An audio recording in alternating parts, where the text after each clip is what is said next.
We are glad to be back, and I hope after having COVID for the third time, that the third time is a charm. I certainly don't want any more to do with COVID. It was rougher this time than the previous two times, but nevertheless, here we are. We do plan to be gone this coming weekend to Prattville or Deatsville, where our daughter is, for a get-together for the family. So we'll have to wish everyone Happy New Year tonight, because it'll be another year before we see you again. Before we begin, let us pray. Father, thank you for this day, for all blessings that have attended it. Help us to truly be thankful, to express our gratitude to you and to those around us who are our brethren, our family, and our helpers. We ask your blessings upon us as we study your word tonight. Help us to glean from it strength, understanding, motivation, encouragement, and determination and commitment. Help us that we might understand your word as you would have us to and apply it in the right way. Bless all of those on our sick list and all that's being done for each one. Bless those who are grieving because of the loss of loved ones. Help us to be your strength and comfort and encouragement to others. We pray for peace in our world, especially in Ukraine and Gaza. And help us to be instruments of peace wherever we are at all times. Forgive us of our sins. May we draw closer to you in all that we do day by day. In Christ's name, amen. So we are still in 1 Peter chapter 3. And tonight we're going to be looking at verses 18 through 22 with the title of How to Endure. How to endure. Will I stay true? Will I stay faithful? When it comes to the end of the day, if it comes to the end of my life, will I hear him say, "Well done, good and faithful servant"? Because I have to face many things in this life that will challenge me to endure. And oftentimes people fall by the wayside and are counted as those who turn back. So what can we find in this particular passage that will help us to endure? The main focus here is to stay focused on Christ, verses 18 through 22. And to do that, as we study his word, of course, we remember his sacrifice, what he endured, the price that he paid, all that he gave for each of us and for all of mankind. For he says he suffered once for sins, the just for the unjust. He's absolutely without sin, altogether righteous, holy, and good, and he suffered for others. And he further says that he did it that he might bring us to God.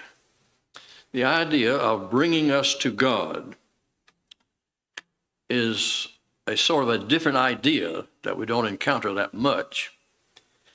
But to bring us to God, it's not that he just showed the way, or he pointed out the way, or he said, here's the way to go, or I've opened up a way for you, and all of that's true. But he did this to bring us to God. And you see his personal involvement in the process of getting us to the Father. Romans chapter 5, Paul mentions this same thing, actually. Romans chapter 5 and verse 2, speaking of Christ, through whom also we have access by faith into this grace in which we stand and rejoice in hope of the glory of God. So we have access by faith into this grace, that is, into the very presence of God, because in verse 1 we have peace with him through Jesus Christ. Paul further describes it in Ephesians chapter 2, as we pick up at verse 14 of that chapter. Speaking again of Christ, he himself is our peace, who has made both one, that is, both Jew and Gentile, and has broken down the middle wall of division between us, having abolished in his flesh the enmity, that is, the law of commandments contained in ordinances, so as to create in himself one new man from the two, thus making peace, and that he might reconcile them both to God in one body through the cross, thereby putting to death the enmity. And he came and preached peace to you who were far off, that is, the Gentiles, and to those who were near, the Jews. For through him we both have access by one Spirit to the Father. So he suffered to bring us to God, to give us access to the Father, into the very presence of God, which is indeed a great privilege. Look at how the psalmist exults in the realization of this in Psalm 95. Psalm 95 at verse 1, we'll go down to verse 3. O come, let us sing to the Lord. Let us shout joyfully to the rock of our salvation. Let us come before his presence with thanksgiving. Let us shout joyfully to him with psalms, for the Lord is the great God and the great King above all gods. So we come into his presence, and we have that privilege of coming into his presence because Christ opened up that way and brought us to God by his sacrifice for us. So to stay focused on him, remember his sacrifice and what he has done that none other could do. Remember also, as we focus on him, that the Spirit brought him out of the grave. In the second part of verse 18, he was put to death in the flesh, but made alive by the Spirit. So the Father showed his power in bringing him out of the grave. Romans chapter 1, verse 4, he was declared to be the Son of God with power by the resurrection from the dead. Look at Romans chapter 8 and verse 11. Paul ties this in together in many different ways, but here in chapter 8, verse 11, if the Spirit of him who raised Jesus from the dead dwells in you, so that's the Spirit of God, he raised Jesus from the dead, he who raised Christ from the dead will also give life to your mortal bodies through his Spirit who dwells in you. So here again is the power of the Father that brought Christ out of the grave and wrought this great power, demonstrated this great power for us. And then in 1 Timothy chapter 3 and verse 16, without controversy, great is the mystery of godliness. God was manifested in the flesh, that's Christ, justified in the Spirit, seen by angels, preached among the Gentiles, believed on in the world, received up in glory. So here again, God, of course, working through him. And the fact that he did that places an obligation upon us. 2 Corinthians chapter 5 and verse 15. He died for all, that those who live should live no longer for themselves, but for him who died for them and rose again. So the Spirit, God's Spirit, brought Christ out of the grave, presented him alive as a testimony to his divinity. Yes. I'm sorry, you were in Romans chapter 8 earlier, and just off the top of my mind was verse 37. Okay. Saying all these things were more than conquerors with him. That was just one of the beautiful passages scripture to me. Right. And that's one verse I think when we discuss in class about him overcoming for us. Mm-hmm. And it was us to be conquerors. What does it mean that we are more than conquerors? First of all, more than conquerors over that, but also that we could be with him in heaven and being able to worship him in heaven for the remainder of the earth. Well, wouldn't conquerors be enough? Why did he say more than conquerors? Have you watched any of the bowl games lately? You saw some of these teams just really routed another team. They conquered them, but that was more than conquerors, wasn't it? I mean, they blasted them and ground them in the dirt. So that's the idea I see. We are more than conquerors. We win, but man, we win big.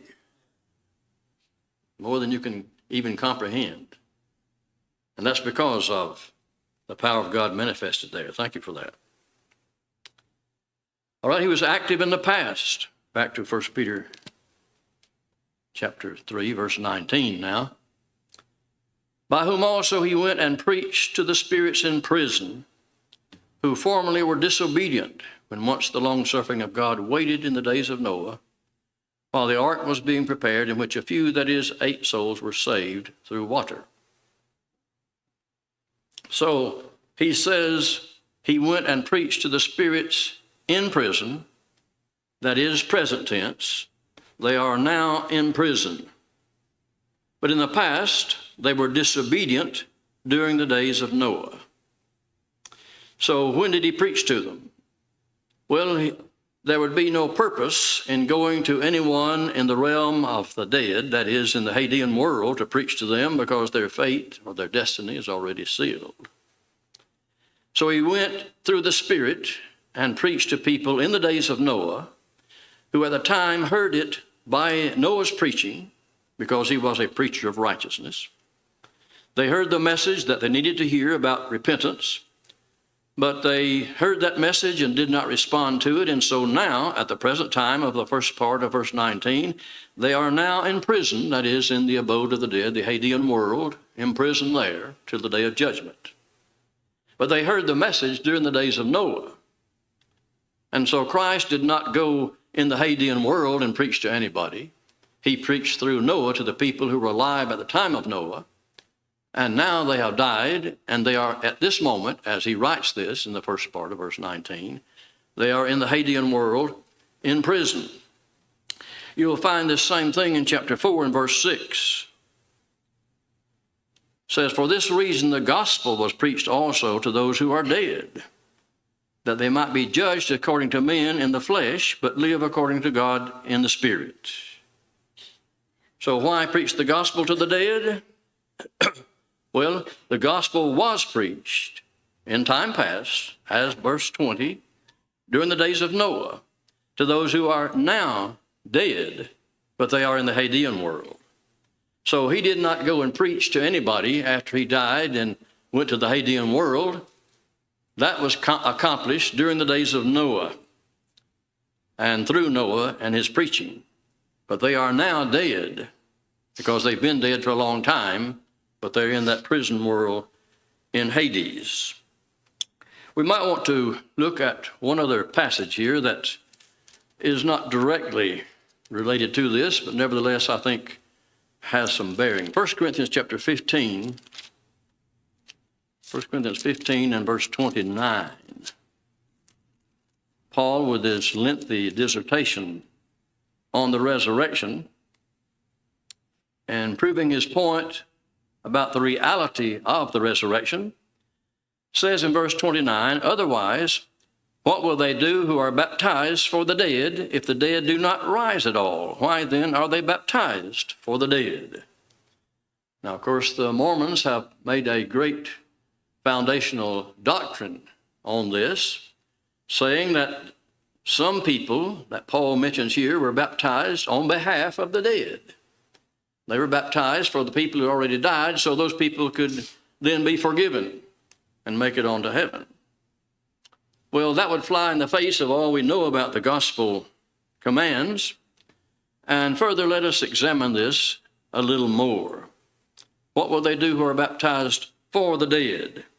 The word here in the Greek language is a preposition, and it is translated in several different ways. Look in Romans chapter 9 and verse 27. You'll have the very same word. Romans 9 and 27.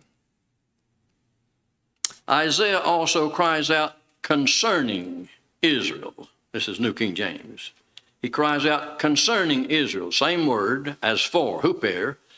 Here, translated concerning, is the same word translated for, 1 Corinthians 15 and verse 29. Several other passages, and let's just look at how Paul uses it in 2 Corinthians in several different places. 2 Corinthians chapter 1 and verse 6. If we are afflicted, it is for your consolation and salvation. And then again, the last phrase, or if we are comforted, it is for your consolation and salvation. So he says, for, again, huper here, it is not on behalf of your consolation. It is in order that you can be consoled. It is to the end in view that you would be consoled. Then in verse 8 of the same chapter, we do not want you to be ignorant, brethren, of our trouble which came to us in Asia, so that we were burdened beyond measure above strength, so that we despaired of life. The trouble of our trouble, or concerning our trouble, the word of here, of our trouble, or concerning our trouble, not on behalf of our trouble. That would certainly be not using it properly. Now in chapter 7, still in 2 Corinthians, I just wanted to show that this word huper is often translated other than on behalf of. So chapter 7, verse 7, not only by his coming, but also by the consolation with which he was comforted in you, and he told us of your earnest desire, your mourning, your zeal for me, so that I rejoiced even more. And then in chapter 8, verse 23, if anyone inquires about Titus, he is my partner and fellow worker concerning you. So again, concerning. So I just wanted to point out here that there are several places where this word huper is translated with a meaning with a view to or concerning. And so I would interpret 1 Corinthians 15:29 as to be saying those who are baptized concerning the dead, or with a view to those who are dead, with the idea that there were those of their loved ones or maybe brethren who had died and gone on to the reward. And so they are baptized with a view to reunion with those who have gone before. And so being baptized with a view to having a reunion with those who've gone before us is the idea that Paul is expressing here, because he says, if the resurrection is not true, then why be baptized with the view of having a reunion with somebody who's passed on? Because if the resurrection is not true, that's senseless and invalid and irrational. So I think that's what he's saying here. They're baptized with a view toward or concerning those who had passed on, who were brethren or family members or loved ones, with a view to or concerning them with the hope of being united with them again in the resurrection. So I think that's what's involved here. So in 1 Peter chapter 3 and in chapter 4, Christ preached through Noah to those during Noah's time, and they died, of course, after having heard the message, and now they are in prison, those who refused that message, and all of them except Noah's family refused it, of course, and they are now in the Hadean world in prison. And so there is no basis whatsoever for being baptized on behalf of someone else, or saying that Christ went and preached to people in the Hadean world and preached the gospel to them. Absolutely not. So the Spirit was active in the past, and he's active, of course, now. We look further that focusing on Christ and his gospel commands for us, we are saved through water, just as they were during Noah's day. In verse 21, there is also an antitype, your version may say something different there, which now saves us, namely baptism, not the removal of the filth of the flesh, but the answer of a good conscience toward God through the resurrection of Jesus Christ. So baptism saves us, saved by water, and as he concluded verse 20, few souls, 8 souls, were saved through water. Well, what does he really mean here? Well, water washed away the sins of man, the sins of the world, in the flood of Noah, and saved 8 souls in the same process. Except for the washing of the earth by water, Noah and his family would have suffered the same fate, but they were saved from that destruction because sin was washed away by water. And so he says, then we have the answer of a good conscience toward God when we're baptized. Some versions say a pledge of a good conscience. And notice, if you leave out the part in parentheses here, he says baptism through the resurrection of Jesus Christ, which is essentially the same thing that he says in Colossians 2 and verse 12. Let's look at that. Paul says, not Peter.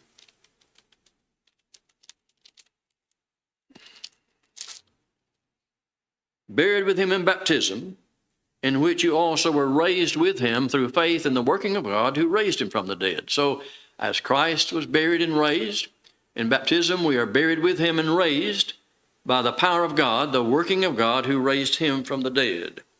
And so Noah and his family were saved through water. That is, they were saved from the destruction that occurred and was wrought upon all mankind. And they in the ark were saved. And he says it's through water, as the rest of the world was destroyed. So we move further then, still focusing on Christ, that he is on the throne then in verse 22 and ruling for us. He has gone into heaven and is at the right hand of God, angels and authorities and powers having been made subject to him. What does it mean to be at the right hand of God? Why not the left hand? Is that discrimination against left-handed people? It just means the place of power. That was a common expression, to be a place of honor and power. And so to be at the right hand of God, we say my right hand man. And that's not to cast aspersions on left-handed people. It's just the expression that we use. So he is on the throne and ruling for us. There is no danger of Christ losing power. No danger of him being overcome and dethroned.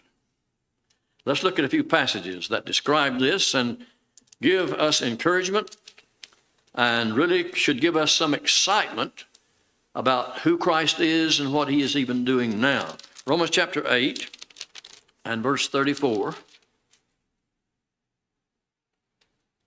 We don't get quite down to what Byron said earlier about more than conquerors, but this ties in as well. Romans 8:34, who is he who condemns? It is Christ who died, and furthermore is also risen, who is even at the right hand of God, who also makes intercession for us. So he's not just sitting there with his arms folded and we'll sort of watch over and see what's happening down there. He's sitting at the right hand of God, and it's almost like anticipation, isn't it? He's making intercession for us. He's active on our behalf. And if we stay focused on that fact that Christ is ruling now, he's on the throne now, and he's interceding for me now. He is my king. A couple of other passages. Colossians chapter 1, where Paul talks about the glory of Christ as well as the glory of the church. And if you ever come to the point where you have discussions with Jehovah's Witnesses about Christ, they deny that he is eternal, they deny that he is God. Just take this passage and have them to explain what it means here, if they can. So in verse 15 of Colossians chapter 1, he is the image of the invisible God, the firstborn over all creation, not the first one born. He is the first one over all creation. Arche is the word there. For by him, that is Christ, all things were created. They say Christ was created. Of necessity, he would have to create himself. By him all things were created, if he is a created being. Of course, that is irrational. The things in heaven, things on the earth, visible, invisible, thrones, dominions, principalities, powers, all things were created through him and for him. He is before all things, and in him all things consist. He's the head of the church, the body of the church, the beginning, the firstborn from the dead, that in all things he may have the preeminence. He is preeminent. That means number one.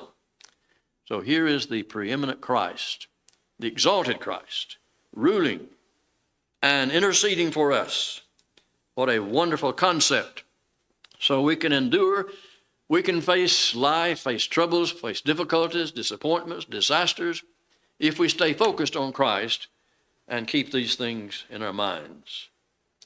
Then we move on, really in the same context of what he's talking about here, to see faith under fire, the need to prepare for battle.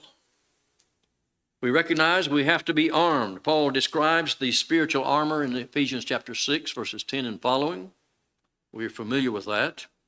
But I want to look back at an Old Testament example in the book of Numbers in chapter 10.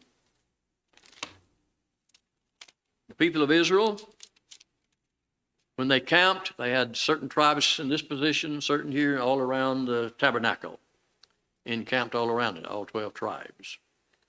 And when the time came, they were to move, then God gave them instructions and pointers. The cloud would move or the fire would move. But other things were involved as well. So look at Numbers chapter 10. The Lord spoke to Moses, saying, "Make 2 silver trumpets for yourself. Make them of hammered work. You shall use them for calling the assembly and for directing the movement of the camps. When they blow both of them, all the assembly shall gather before you at the door of the tabernacle of meeting. But if they blow only one, then the leaders, the heads of the divisions of Israel, shall gather to you. When you sound the advance, the camps that lie east side shall then begin their journey. When you sound the advance the second time, the camps that lie on the south side shall begin their journey. They shall sound the call for them to begin their journeys. And when the congregation is to be gathered together, you shall blow but not sound the advance. The sons of Aaron the priest shall blow the trumpets, and these shall be to you as an ordinance forever throughout your generations." Now verse 9, "When you go to war in your land against the enemy who oppresses you, then you shall sound an alarm with the trumpets, and you will be remembered before the Lord your God, and you will be saved from your enemies." And so they also sounded the trumpets at feast days and so forth. But here, the idea is that when they heard that trumpet, however loud it may have been, it was loud enough to let everybody know, get ready. We're about to enter into battle. It is sort of like the French term for fencing, en garde. Well, that means get ready, you're about to be attacked. Be on your guard. Watch out. So we have to be armed if we want to prepare for battle. And we, of course, know the spiritual armor in Ephesians chapter 6. We have to use each of these in order to prepare ourselves to face the battle of our faith being under fire. We also, to prepare, must make a clean break. Now back up here to chapter 4. Verse 1, "Since Christ suffered for us in the flesh, arm yourselves with the same mind, for he who has suffered in the flesh has ceased from sin." And then verse 2, "That he no longer should live the rest of his time in the flesh for the lust of men, but for the will of God." Make a clean break. And we cannot drag ungodly practices or harmful practices along in our Christian life. They'll drag us down and keep us from serving God as we should. Colossians chapter 3. Just look at a couple of passages that further emphasize this. Of course, we know it's true. Colossians chapter 3, and pick up at verse 5. "Put to death your members which are on the earth, fornication, uncleanness, passion, evil desire, and covetousness, which is idolatry.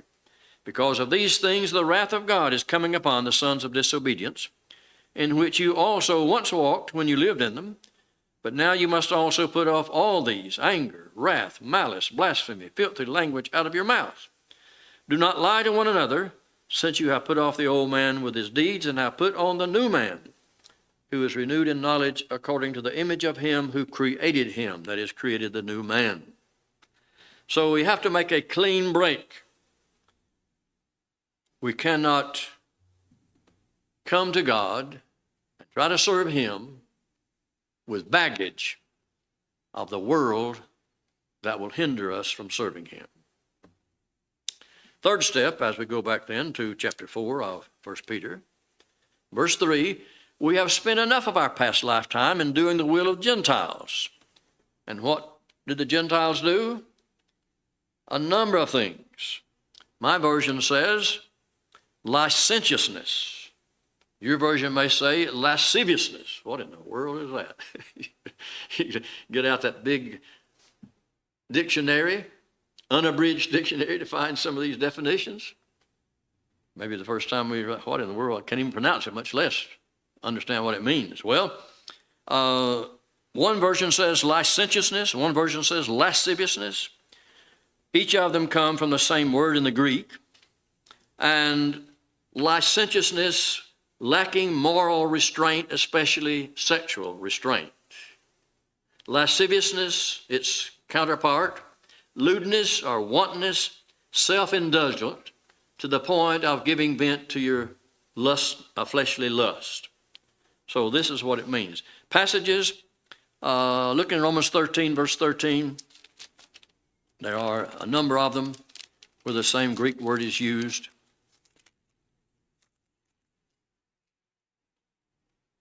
Romans 13:13, let us walk properly as in the day. And some of the same terms that Peter uses, he uses here, not in revelry and drunkenness, not in licentiousness and lewdness, not in strife and envy. So Paul uses these terms as well as Peter to say that we must exercise restraint if we're going to successfully battle the temptations of the world and the power of Satan. Then he continues on, licentiousness or lasciviousness, lust. We understand quite well, I think all of us do, what lust is, inordinate desire for something. And John describes the three basic avenues of this in 1 John chapter 2. All that's in the world, he says, the lust of the flesh, and the lust of the eyes, and the pride of life. Some versions may say the glory of life. So what we see, what we feel, and what we get involved in, and the pressure of the world to fulfill those desires, lust. And of course, our world promotes lust by the way people dress or the way they don't dress, and so many things that are promoted as being pleasurable and perhaps being the way the world wants us to go. They fight against us and keep us from serving God as we should.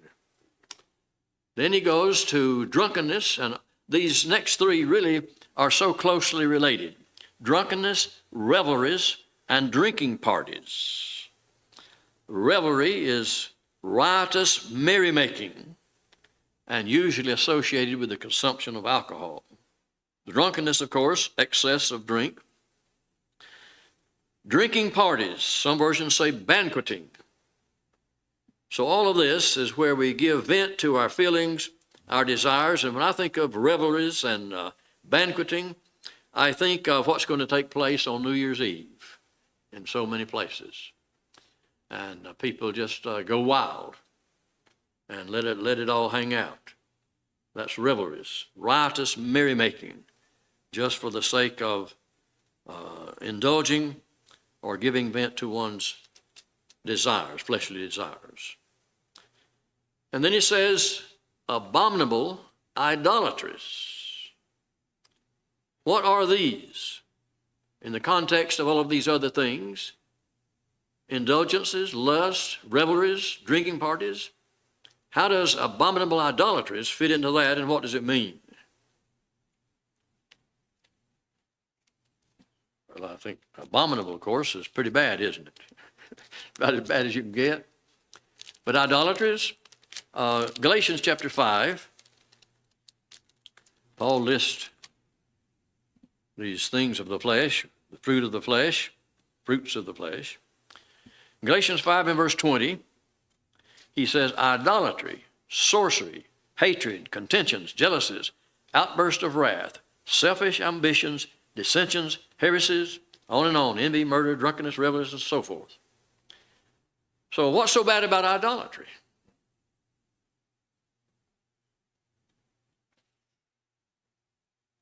Do we have any idols?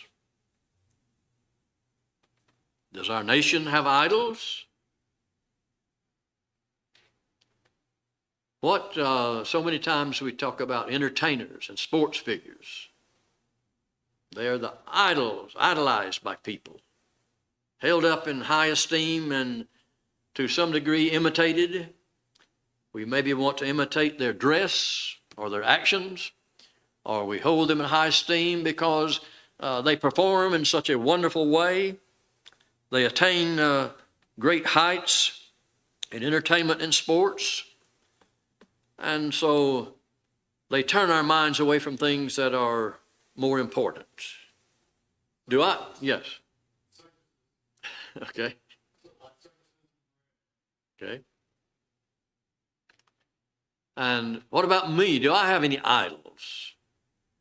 Things that displace God. It seems to me, and of course this is my personal prejudice, that we have just about made an idol out of cell phones. Because everywhere you look, it's ubiquitous. Who doesn't have one? And I mean, even little kids, people say, my little 3-year-old grandkid has one and knows how to operate it and can do it better than I. Everybody's got one. Well, they want one if they don't have it. So our world is just taken over with this thing. Whatever takes up and consumes our desires, our efforts, and our energy, that becomes an idol. And that should really be reserved for God. So he said, we have to prepare for battle. You cannot successfully go into battle and expect to win if you are encumbered by all of these things that you're dragging along, because Satan is going to use them to his advantage and to your disadvantage. The Holman Bible translates this passage as unrestrained behavior, evil desires, drunkenness, orgies, carousing, and lawless idolatries. The New American Standard says, course of sensuality, lust, drunkenness, carousing, drinking parties, and abominable idolatries. So things that we hold up as being satisfying and important, it might be an abomination in God's eyes. So we are engaged in a battle. Each of us as a Christian is engaged in a battle. We must be armed. We've got to get rid of some things. We've got to restrain ourselves from involvement in certain things in order to win the battle. So all of these various things that we mentioned here. Then we move on. Our faith is still under fire. So in verse 4, he says we need to beware of associates. In regard to these things, they, that is those who formerly practiced these things, or still practice them, they think it strange that you do not run with them in the same flood of dissipation, speaking evil of you. So they are still doing these things, and they mock those who have stopped and who stand against them now. And especially in that day and time, they had festivals of drinking and feasting to their gods at the time of the new year, at the vernal equinox, at the summer solstice, at the fall equinox, and the winter solstice. So they really had some times there. And of course, in some degree, we celebrate that. We celebrate what we call Easter in the Western world. When is Easter? Why does it vary from time to time? Well, it's the first Sunday after the first full moon after the vernal equinox. And so that's going to vary from time to time, from year to year. And of course, the vernal equinox is the spring equinox, when the length of the day or the darkness and light same. And then the summer solstice, when you have the longest daylight time. And then the fall equinox, again, equal time of dark and light. And then the winter solstice being the shortest daylight hours. And then the new year. So all of these times, they would have festivities and have drinking parties and all of this riotous carrying on. And so he said, yes, they don't do it anymore. and they speak against you, they think it strange that you do not run with them and speak evil of you because you don't participate. So we have to make a break not only in what we have practiced, but in people that we associate with or count as our friends or companions or people that we take up time together. Anybody have any question? Comment? He says further, remember that judgment will put things right in verse 5.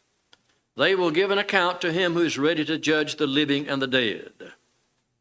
So God will put things right. I don't have to take it into my own hands. I don't have to settle accounts.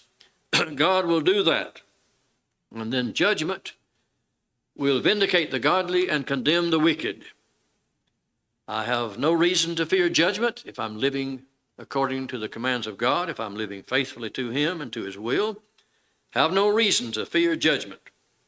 But those who have rebelled against him and refuse his gospel have much to fear because they will be condemned.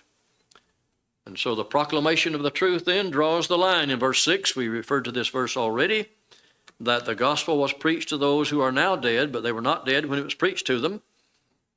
So they would be judged according to men in the flesh, but live according to God in the spirit.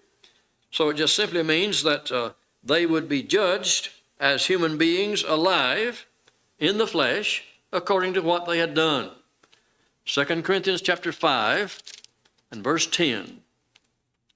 We must all appear before the judgment seat of Christ, that each one may receive the things done in the body according to what he has done, whether good or bad.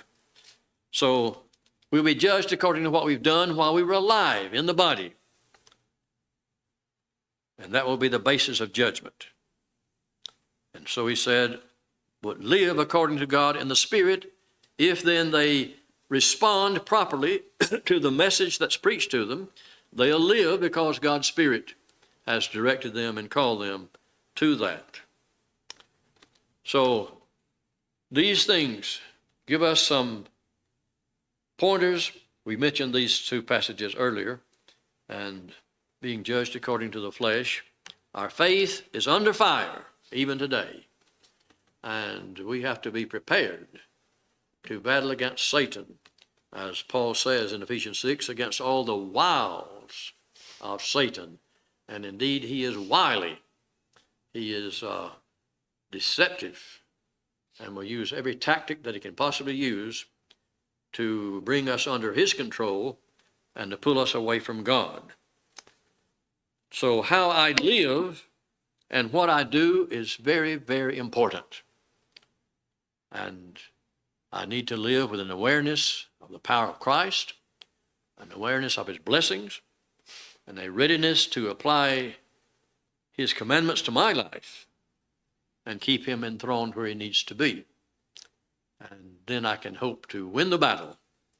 Otherwise, I will lose not only the battle here, but the battle in eternity. Anybody have any question or anything you want to add to this?